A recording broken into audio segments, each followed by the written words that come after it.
Всем привет! Вы на YouTube канале Аксель Франк. Кошка Анфиса тоже передает вам привет. Вот, она прилегла, смотрит сейчас в окошко, что там на улице. Она ждет какой-нибудь льготы. И у нее начался период смены шубы. Зимняя шуба у нее красивая, великолепная, вы видели. Она хорошо и послужила. А теперь она начала линять. И так довольно интенсивно меняет шубу на демисезонное пальто. А котик Вилли все чаще сидит на крыше. Вы видели, он бегать у нас стал и вообще стал такой более спортивный. Видимо, неплохо себя чувствует. Смотрите, Арчик лежит не на подушке. Подушка там сзади. Вот на подушке лежит Анфиса всегда. Это Анфисина подушка. А Арчик, вот не знаю, что им руководствует, он никогда на подушку не ложится. Он всегда рядом. Мастится там. Это хорошо, да. Сейчас подушка сдвинута с центра, а так он вообще лежал на краешке и свешивался. Вот так вот. А Анфиса, она всегда только на подушке. Вот так. Думаю, надо подписаться. Между стволами там оборудована лежанка. Ну давай, лезь. Арчик на пирсе сидит. Арчик сидит на пирсе. За табуреткой, да.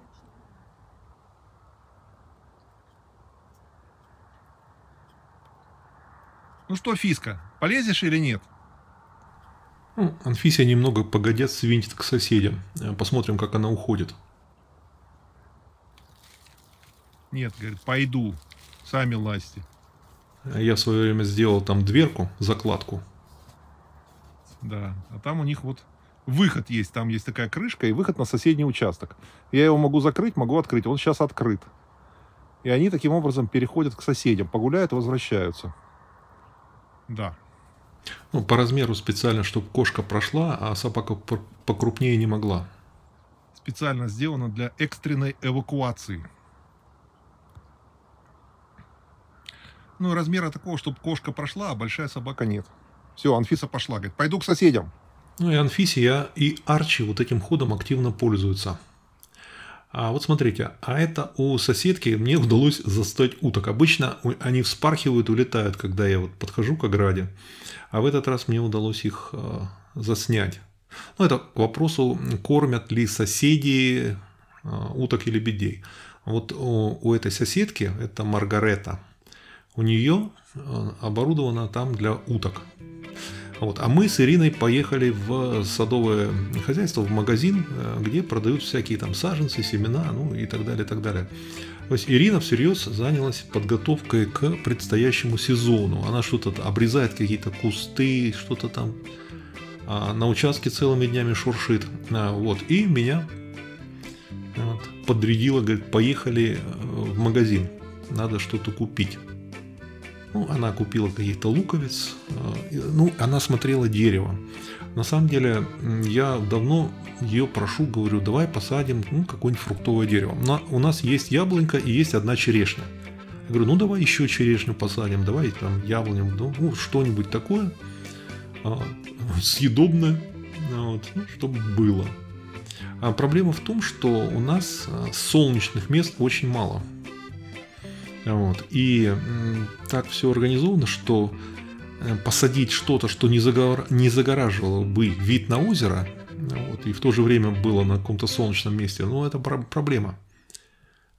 И может быть решение будет, есть фруктовые деревья такой специальной формы, например, плоские, такое вертикальное и плоское, то есть она не дает широкую крону, что-то такое, посмотрим. Но пока хотя бы одно дерево я бы хотел, чтобы еще на участке было. Мы там что-то купили, какие-то луковицы. В основном Ирина ходила, смотрела. Это пылесос запустился. Это к вопросу, как мы боремся с шерстью. А регулярно вот эта штука ездит. Помимо шерсти, они, ну, я показывал много раз, с улицы приходят, естественно, не будешь на входе лапы мыть, но замучаешься.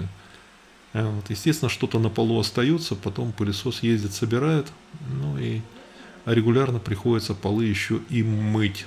Ну и с этим ничего не поделать. 3 кота, которые гуляют на улице, особенно сейчас, вот, если раньше было похолоднее, земля была твердая, был снег, и они почти ничего не приносили, то сейчас регулярно подтаивает. Днем хорошие плюсовые температуры, там плюс 8, плюс 10, и где-то начинает подтаивать, они на поле начинают ходить, вот, и, соответственно, лапы грязнючие. Вот, ну, это уже до лета. Летом будет только пыль. Вот. Ну, Уильям сидит. Ну, вот Вилли таких сюжетов, как молодежь, динамичных, он дает мало. Говорит, почему так мало котика Вилли? Ну, вот он сидит на крыше, вот он ходит. Ну, такого, он редко дает сюжеты какие-то динамичные. Вот был недавно, я вам показал, как он бегал за Арчиком. Вот, Арчибальд.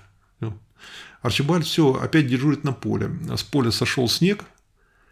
Вот. Мышей пока как-то не особенно, но вот Арчик почему-то надеется. Арчик надеется. А вот сейчас я вам покажу на стене. Вот. Они оставляют, когда спрыгивают, вот, лапы у них, соответственно, не очень чистые. И вот там на стене, если присмотреться, пятно. Мы его уже пару раз там мыли. Но оно все равно появляется и появляется вновь и вновь. Пошел. Принимает трудное решение, внутрь или наружу. Решил, не, внутрь пойду, домой пойду. Вот он, стоит.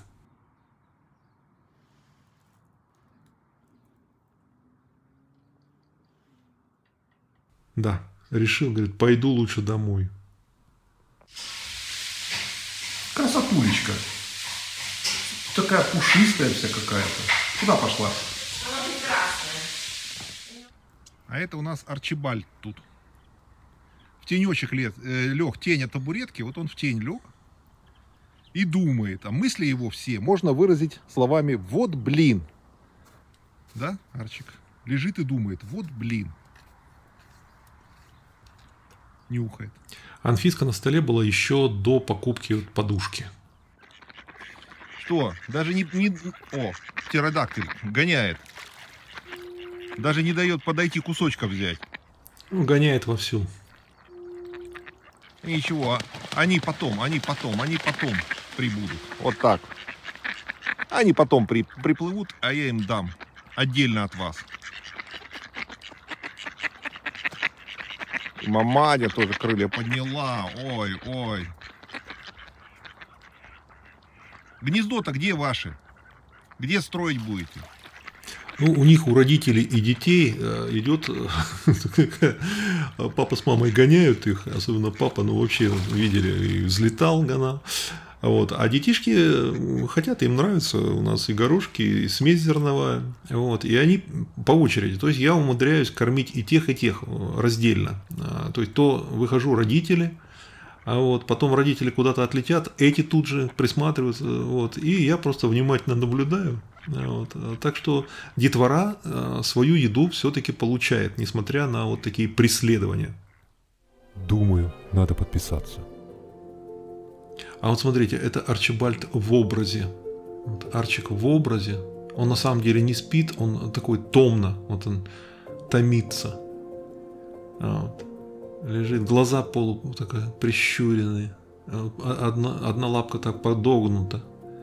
Он вообще артист. Артист. А его сейчас погладить, он выгнется. Ну вот он. Вот.